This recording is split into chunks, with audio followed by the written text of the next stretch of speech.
children. Okay, children, today I am going to take social for 8th class.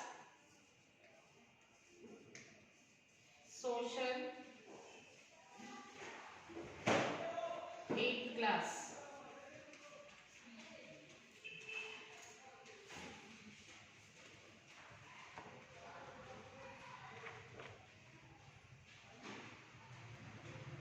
So we are in 5th unit, children. That is forest using and protecting.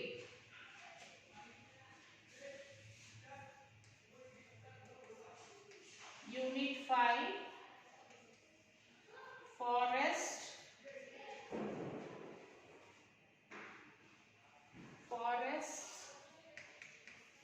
using and protecting.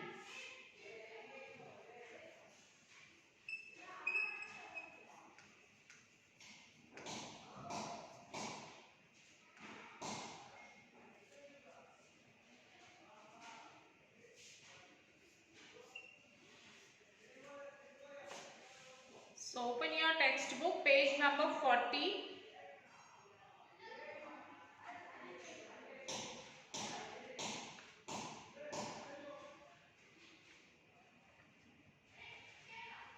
Not page number 40, children, page number 49.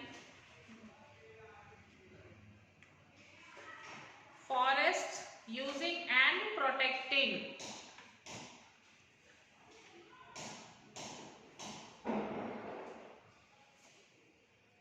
Okay, what is forest?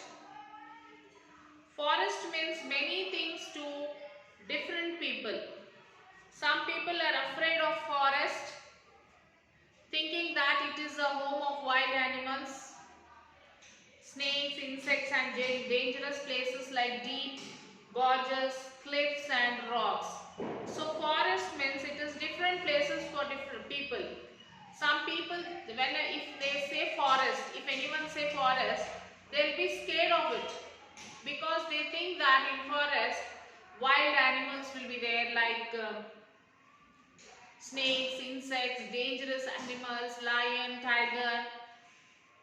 So they are afraid of this word forest. Others have no such fear and walk around the forest as if it were their home and even play in the forest. And some people, they won't be scared about this forest. They go in the forest, they walk without any fear. They feel as it is their home. Like that they will go walk, they will play in the forest also. To some, forests are sacred places whose deities are worshipped, and for some people the forest is very like they worship some of their gods, their deities, like some of their gods, goddesses, they worship in the forest.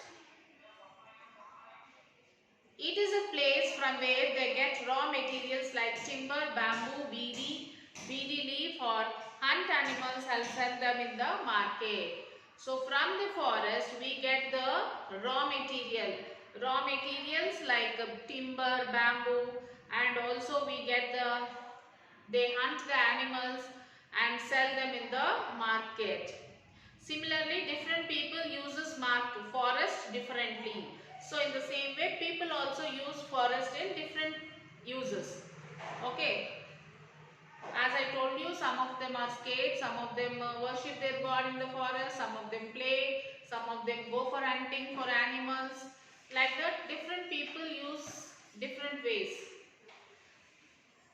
And some people live in simple shelter in the forest and grow a few vegetables, etc. And also some people live in the forest and they grow vegetables and gather fruits and tubes and hunt for small animals. Some others use the forest to graze their animals, sheep, goat, cow, etc. And some people, they use forest for grazing their animals. They bring their animals and they leave their animals there so that they graze the grass, trees and all. Some others cultivate by making small clearings of Podu in the forest. You have read about them in class 6, like how Podu is cultivated in the forest. That is in Penugolu in lesson chapter 6 in 6th class, Penugolu lesson in the way. Many people use the forest by cutting down trees and bamboos and selling to paper or furniture factories in the towns. So many people, they use this forest for cutting down the trees like the bamboo tree and selling the paper for the furniture shops. Yet others look at forest as place which can be converted into fields, tourist resorts or dams for storing water. And some other people, they look for the forest to change that into a tourist places, and they wanted to construct dams for storing water. So like this, many people have many ideas and many people use this in different ways.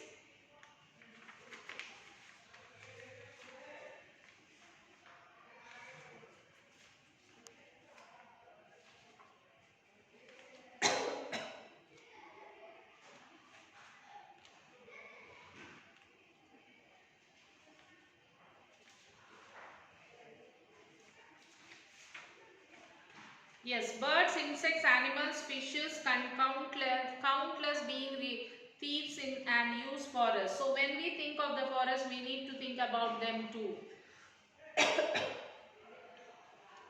How we define a forest will depend upon how we look at them. So how we define forest, it depends upon how we look at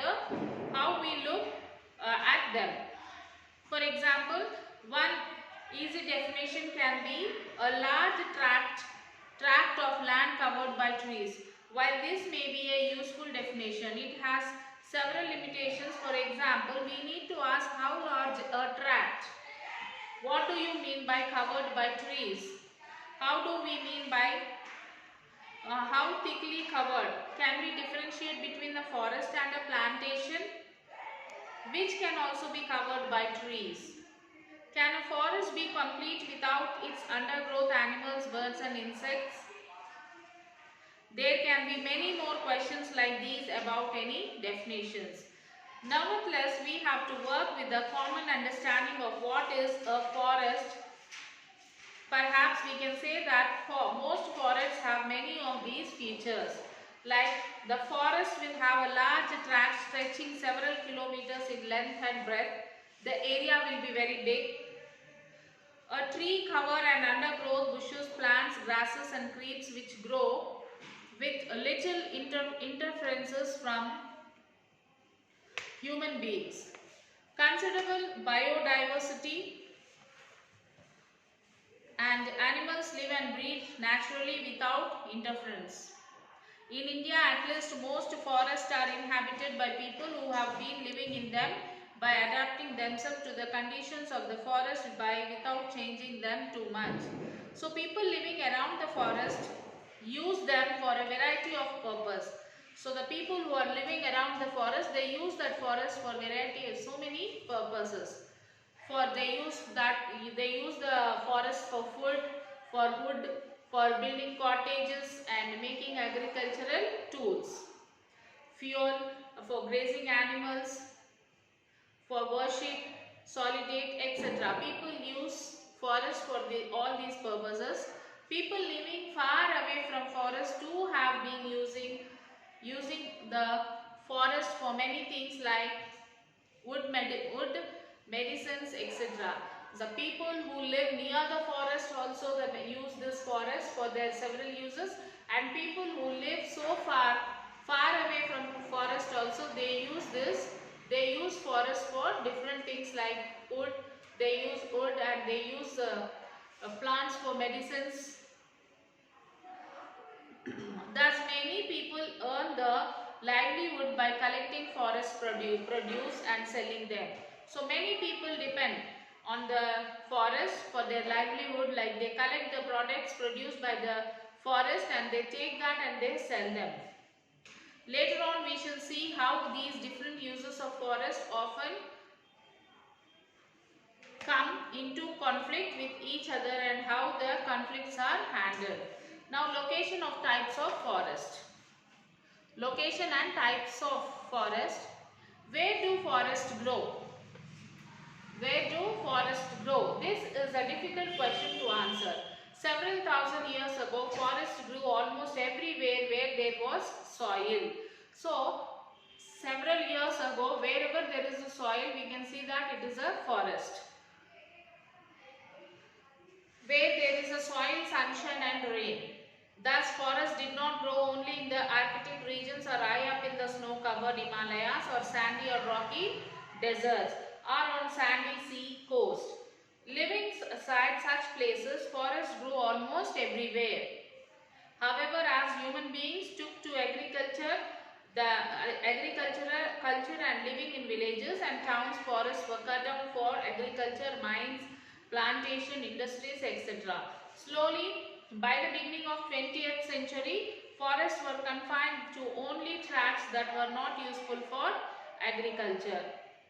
So previously forest was there everywhere. So after that, slowly what happened? They have started the agriculture, and also this forest where there is not agriculture, where they are not growing crops, so that place is left for forest. Forest can be classified on the basis of different criteria. For example, we can classify them on the basis of how dense or sparse the vegetation is. We can have very dense forest, open scrub forest, degraded forest, etc. This classification helps us to understand where we have thick forest cover and where it is in degraded situation. Another way of classifying forest is by looking at the type of vegetation that grow in them. Different kinds of trees grow in different places which have a particular climate, combination of rainfall, temperature and cycle of day, wet and hot months, etc. For example, some trees such as coniferous trees like pine will only grow in very cold climates which also have snowfall. Some trees like teak grow in regions of moderate rain and warm temperatures. The density of the trees will also depend upon the nature of rainfall and temperature. Let us learn more about some main kinds of forest. That is, first one is evergreen forest. Regions which get very high rainfall and also have a very warm climate, such as equatorial regions, or regions like Kerala and Andaman in India, have evergreen forest. So the regions which receive very high warm climate or very high rainfall, those regions remain evergreen. And some of the regions are like Kerala and Andaman Nicobar in India. These are dense forests with a large variety of trees, plant, creepers, etc. These forests are always green as the trees shed their old leaves but get new leaves very soon. So these trees will be always green in these places as the trees shed their leaves and immediately they get the new leaves.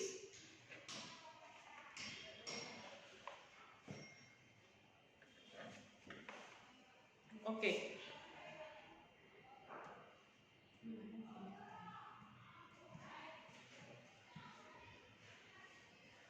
While one kind of tree shed its leaves, another tree remains green.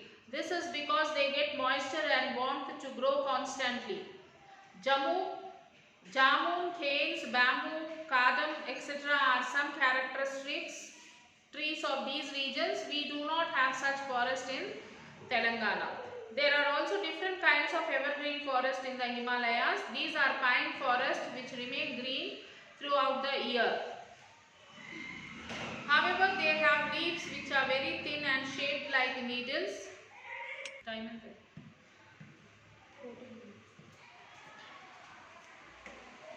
So hence the trees have needle-like leaves which do not allow the snow to rest on them. So that the tree itself is shaped in such a way that the snow slips down the sides and falls on the ground, just like sloping tiled roofs of the houses. So because of that, because of these reasons, that the region will be evergreen. And next is deciduous forest. These grow in regions where it rains only for some months and it is warm and dry for most of the year. The trees shed their leaves during very dry months. Water evaporates through the leaves and the trees dry to conserve moisture by getting rid of the leaves during the dry months. New leaves come with the onset of rain so that the trees can produce food for themselves. Most of the forests of Telangana fall in this category as we get less rainfall only for some months and it is very hot during the most of the year. Normally there are two kinds of deciduous forest and one which receive more rain and on which receives and the one which receives less rain. The deciduous forest which receives more rain have the following kinds of trees like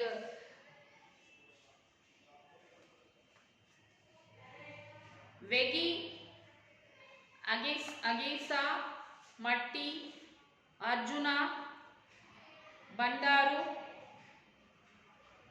Gittagi, teak. So these are some of the trees which grow in this forest. In Telangana, such forests are found in Koram Bhim, Adilabad, Manchiryala, Nagar Karnool, Jaishankar and Bhadradri districts. So in Telangana, we can find out these type of trees in these districts. You may, in areas with less rainfall, we have trees like Matti teak, Velaga, Agisa, Yepi, Tuniki, Chiguru, Billu, Neem, Resena, Burga. Such forests are more widespread in Telangana, in Adilabad, Warangal, Khammam, Nizamabad, Karimnagar and areas of Mahbubnagar districts. And the next one is thorny forest. Thorny forest. These forests grow in very dry areas with little rainfall and high temperature. Most of the trees are thorny. The common trees are Babul, Tumma, Bulusu, Regu, Sitafal, Moduga, Neem, etc. In Telangana, they are found in Nalgonda, Mahbubnagar and some parts of Medak districts. You may recall that these districts get very little rainfall during desert conditions. Thorny trees have very tiny leaves and thorns which help to conserve water. So because of the thorns, they conserve water, and for thorny trees, the leaves will be very small. The forests are also not dense and have open spaces and more undergrowth with fewer trees. Now next is littoral sea coast and swamp forest. These forests grow mostly on the sea coast, on sandy beaches and marshy lands, and on lands affected by tidal waves. Here the trees are adapted to salt waters and the flow of tidal waves. Tidal waves typically submerge these areas for some hours of the day and reset, thus alternating salt water flooding and drying. These are also called mangrove forests. The trees have developed some unique features to survive in this difficult environment.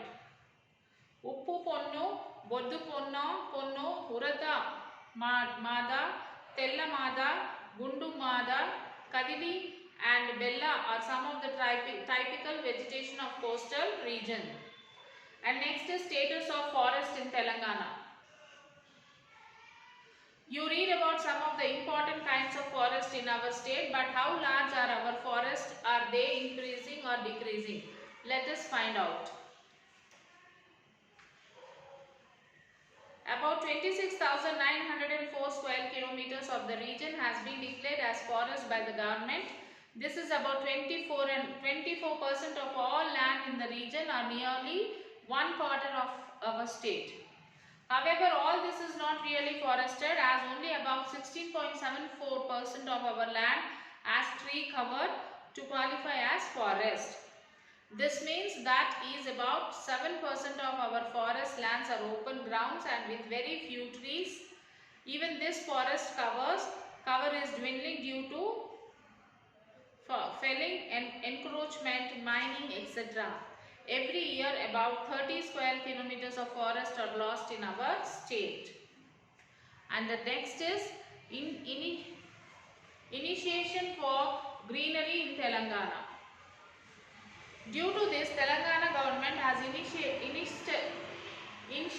massive plantation program in 2015 with the aim to increase the forest cover. It is planned to plant about 330 crore saplings in 4-year times. So the Telangana government have initiated a massive plantation program in 2015. So they wanted to plant more than about 230 crore saplings in about 4 years time.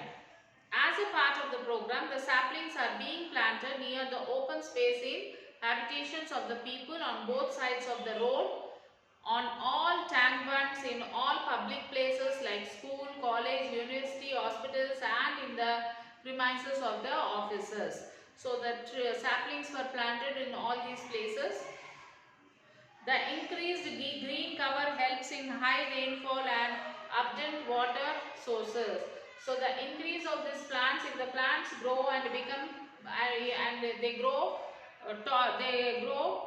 when these plants grow, what will happen? Obviously, we get a high rainfall. To get a high rainfall, we plant the seeds, and to get the oxygen, we need plants. Through the photosynthesis, the plants absorb the carbon dioxide and they release the oxygen.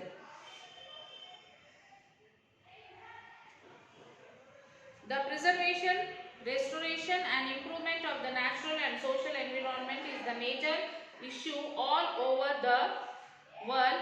It includes conservation of natural resources, prevention of pollution and sustainable uses of land.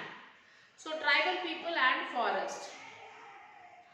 It is difficult to imagine forest in our country without the people who lives in them and use them. So the people who live in the forest and use them, it is very difficult to imagine the forest without the people. Forests provide the critical resources for the poor in the state to make a living. Very few people in Telangana collect minor forest produce called non-timber forest produce, that is NTFP, and sell them in the local markets for earning a living. You would have made a long list of forest produce that people collect, but the complete list is much longer with about more than 60 items on it. So of the people who depend upon the forest for their livelihood, the tribal people are the most important. For thousands of years, tribal people have lived in this forest, protected them and earned their livelihood for them. You have read about them in the earlier classes. So the tribal people, they protect the forest in order to earn for their livelihood.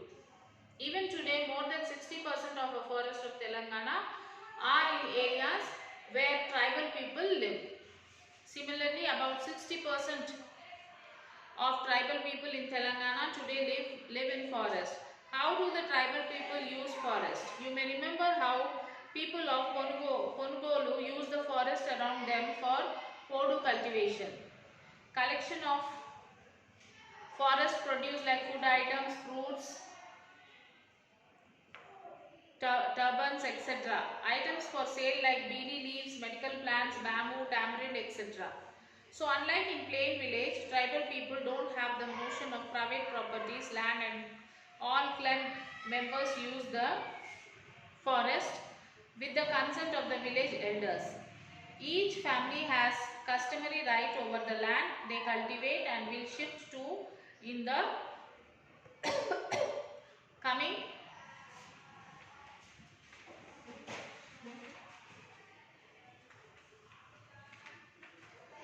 coming years. So since the podu keeps shifting every few years, there is no fixed record of ownership of land. Also, when population increases and new families are formed, the village elders give them permission to clear new plots of land. Before the British rule, the tribal people treated the forest as their own, it without causing damage to it or the animals in it. Even when they hunted for animals are cleared forest for Podu fields. They ensure the regeneration of animals and trees. Thus they work after as well as use the forest just as a present family takes care of its fields.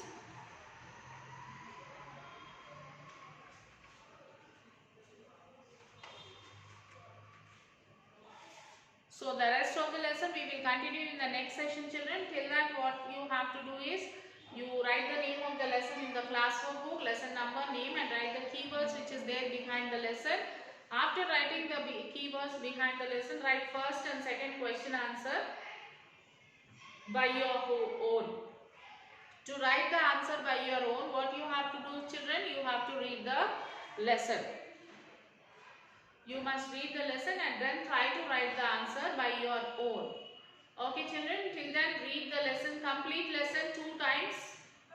We will continue the next class in the next session. Till then, take care. Write the classwork and send it to the school mail ID, children. We will meet you in the next class.